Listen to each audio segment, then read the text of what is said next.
2021-жылы Барат Казакбаевдин жубайынан 2-3 ирет арыз түшкөн Акыйкатчы институтуна дагы, улуттук кыйноолорго каршы борборго да түшкөн экен билишимче. Анан кийин Акыйкатчы институту тараптан жолугушуулар болгон Казакбаевдин өзү менен.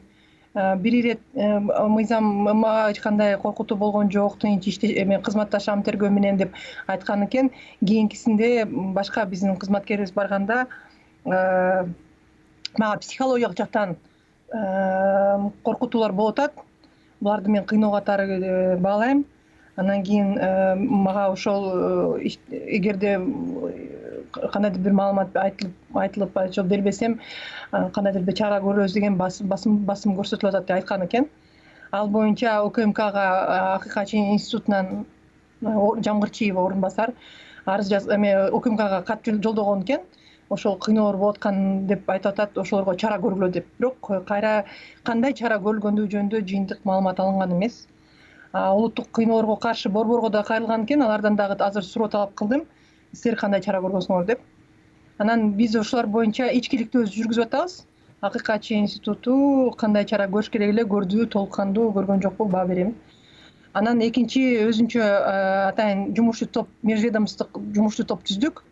Азыр булар ишин алып барат дагы маалымат беребиз. Азыр ишин жаңы алып башташат.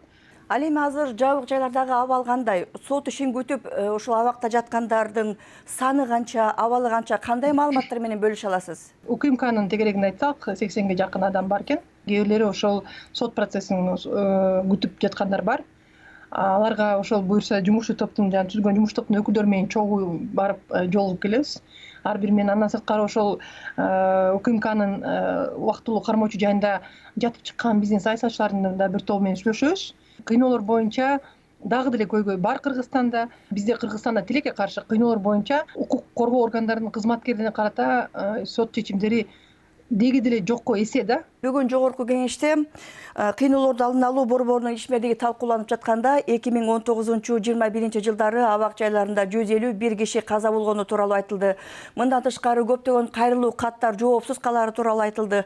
Бирок жазаларды аткаруу кызматы соттун чечимисиз камакта отурган адамдар жок, жоопсуз калган каттар жок деп айтор баарысын четке какты. Мындай жагдайда бир нерсени өзгөртүү, кандайдыр бир кызматташуу мүмкүнбү? Өзгөртүү керек. Анткени карасаңыз, бизде ошондой мына азыр өткөн жума мен баяндама кылдым 3 жылдык Акыйкатчынын ишмердүүлүгү боюнча. Азыр Бакыт Рыспаев ошол өзү жетектеген улуттук кыйноолорго каршы борбордун отчетун берип атат. Бирок биз системдүү иштегенди көпчүлүгүбүз билбейт экенбиз да, моюнга алыш керек. Системдүү иштеген иштин жоктугунан улам кыйноолор дагы болуп аткандыгы менин оюмча көрсөткүч болуп турат.